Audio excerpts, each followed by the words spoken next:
জিও এয়ারটেলের বাজার খাচ্ছে BSNL. Mobile number portability ব্যবহার করে সিম পোর্ট করছেন প্রায় 2,500 লক্ষ গ্রাহক। ব্যয়বহুল রিচার্জ প্ল্যানের মরশুমে ব্যবহারকারীদের স্বস্তি যোগাচ্ছে বিএসএনএল। প্রতিদিন লাফিয়ে বাড়ছে গ্রাহকের সংখ্যা। সম্প্রতি ভারতীয় সঞ্চার নিগম লিমিটেডের আধিকারিকরা জানিয়েছেন, কোম্পানি বর্ধিত এই গ্রাহক সংখ্যা কিছু সংখ্যক নতুন গ্রাহক এবং কিছু এমন গ্রাহকও রয়েছেন যারা সিম পোর্ট করে বিএসএনএল বেছে নিচ্ছেন।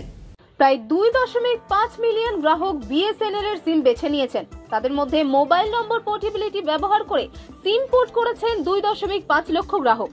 এই ক্রমবর্ধমান গ্রাহক সংখ্যা থেকে মনে করা হচ্ছে যে আগামী সময়ে আবার টেলিকম শিল্পে নিজের দখল শক্তিশালী করতে চলেছে বিএসএনএল। দেশে ইন্টারনেট ব্যবহারকারীর সংখ্যা বেড়ে 93.61 কোটি। ভারতের জনসংখ্যা যেমন বাড়ছে, ইন্টারনেট ব্যবহারকারীর সংখ্যাও বাড়ছে। আগামী দিনে এই সংখ্যা আরো বাড়বে। দেশে ইন্টারনেট ব্যবহারকারীর সংখ্যা বৃদ্ধির কারণে দেশের টেলিকম সংস্থাগুলির ব্যবসা বাড়তে চলেছে। আমাদের দেশে 4টি প্রধান টেলিকম সংস্থা রয়েছে, যার মধ্যে 3টি বেসরকারি সংস্থা, জিও, এয়ারটেল এবং ভোডাফোন আইডিয়া, এবং একটি সরকারি মালিকানাধীন company, Indian communication corporation limited অর্থাৎ বিএসএনএল। জুনের শেষ সপ্তাহে ভারতের বেসরকারি সংস্থাগুলি রিচার্জ প্ল্যানের দাম বৃদ্ধির ঘোষণা করেছিল। প্রথমে জিও, তারপরে এয়ারটেল এবং ভোডাফোন আইডিয়া পরপর দাম বাড়িয়ে গিয়েছে। জিও তার রিচার্জ প্ল্যানের দাম সবচেয়ে বেশি বাড়িয়েছে, প্রায় 12 থেকে 25% পর্যন্ত। এয়ারটেল আবার তার রিচার্জ প্ল্যানের দাম 11 থেকে 21% বাড়িয়েছে। তুলনামূলকভাবে ভোডাফোন তার রিচার্জ প্ল্যানের দাম কম বাড়িয়েছে, 10 থেকে 21% পর্যন্ত।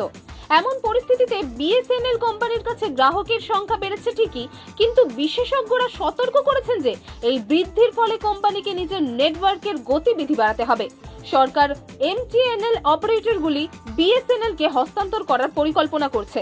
এখন আর্থিক অবস্থা ভালো নয় মহানগর টেলিফোন নিগম লিমিটেডের, তাই সরকার একটি চুক্তির মাধ্যমে এই কোম্পানির কার্যক্রম বিএসএনএল এর কাছে হস্তান্তর করার পরিকল্পনা করছে। চূড়ান্ত সিদ্ধান্ত নেওয়ার পরে প্রস্তাবটি সচিবদের কমিটির সামনে রাখা হবে এবং তারপরে মন্ত্রিসভায় নিয়ে যাওয়া হবে।